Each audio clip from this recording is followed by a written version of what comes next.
Hey there, Eric with you. Thanks for joining me. I have a question for you. Have you ever been doing something or talking to someone and it hits you as you're doing it that you're doing it just like your parents would have, your mom or your dad? And it can be a little bit scary, but there's a very, very good reason for that. And that's what I wanted to talk to you about today. I've titled this, What Children Are Learning from Us, and us being their parents, of course, their mom and their dad. We are really their primary teacher from the time they're an infant and toddler through their teenage years, even as they become adults. They are observing and taking so much from us. So, us as parents, we really have an incredible responsibility and an opportunity to help our children throughout their life, depending on what we're showing them, what we're demonstrating, how we're behaving. So I just wanted to go through a couple points with you to really highlight this, the importance of it. Number one is physical movement. They pick up on how we move, whether how we walk, our gait style, how we run, how we interact with different objects, even how, maybe we drive, all those physical movements. Kids observe, and they will imitate those types of movements as they get older also. Even affection, number two, is a big one. How affectionate, of course, we are with them, but also with other people. Even our judgments, they can tell by how we react. If it's more of an affection type of reaction, how we greet people, how our manners towards people, how we interact with people we may not even know. Kids can really take in a lot of information in terms of affection by all those different instances. Also, number three, communication, of course. How we communicate, how we speak, the tone of voice we use, the tone we use with other people, even the vocabulary that we use, how our listening skills also. That again is all different behaviors that children are learning from us, and again will imitate as they get older. Number four, our eating habits. Not only what types of foods we're eating, whether we're a healthy eater, whether we're a binge eater, what types of food we're eating, but even how we eat. Are we eating huge portions?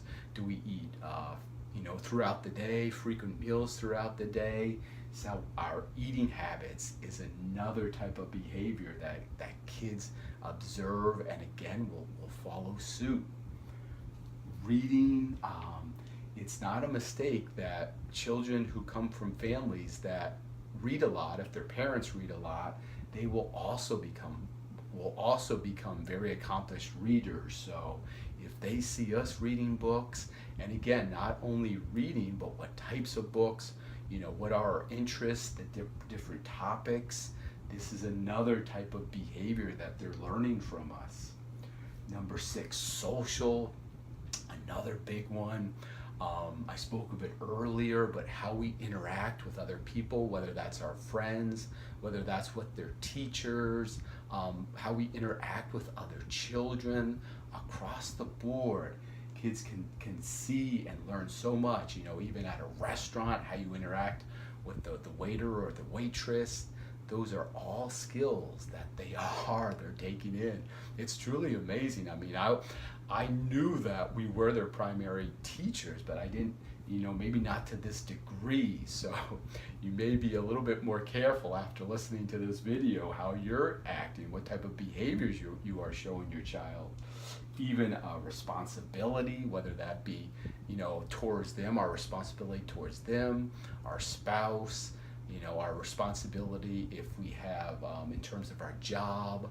All those different aspects of responsibility is also something that children are watching and observing.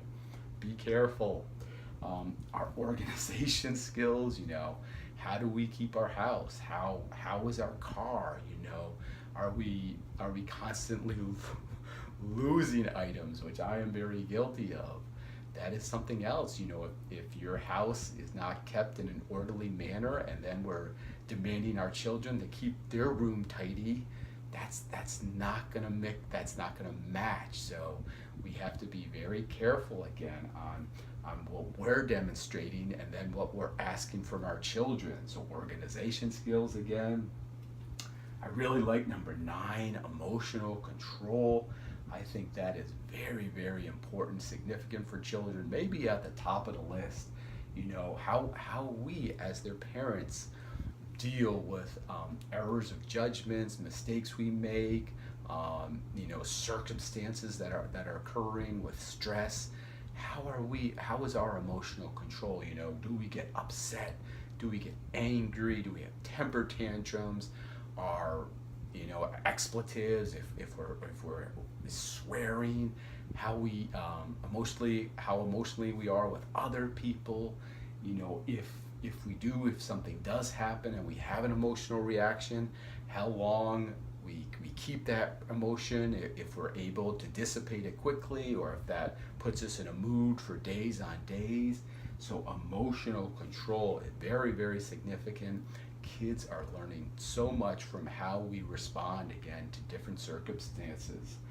And then also I have at the bottom here number 10, and there are a lot more, but I will spare you. I think this will give you the gist of it. Number 10, consequences. You know, if we do something incorrectly, that children see there's a consequence due to that. If maybe if we don't pay a bill, you know, there's a consequence. Maybe if we're not working, or we don't have a job that allows us to have you know, maybe go on vacation a couple times a year, there's a consequence to that, and children will pick up on that. And also how we in terms of consequences and their behavior, if they do something wrong, is there a consequence? What type of consequences that? Do we follow through? So consequences is also vitally important on not only consequences with us, but also consequences with our children. So again, that's a pretty good list, but I really think that gives you maybe a better understanding of our responsibility as our children's primary teacher. And again, I think it's not, I don't look at it as a responsibility, but our opportunity to really help our kids by, you know, these 10 different items I spoke of today and many others. But we have such a great opportunity to help our children, and it will influence their life for years upon years. As I said at the opening, you know, I'm doing it more and more. Well, I'll do something, and I can remember my dad or my mom doing the same thing. So it really does. It's a lifelong effect on what we're demonstrating, how we're behaving. So I hope that helps, gives you a little bit more insight. If you could pass this on to as many parents as you can, I'd really appreciate it. I think this is really important information, can help so many children. Even if we have a small, you know, a small change in one or two of these areas, it could be a significant change in how children grow up and what happens to them as they get older. So if you could pass this on and like it, that'd be great. If you could subscribe, I'm going to be making a lot more. I hope you find this interesting videos such as this. I'd love to have you come along with me. All right, thanks for watching, and I will talk to you soon. Bye-bye.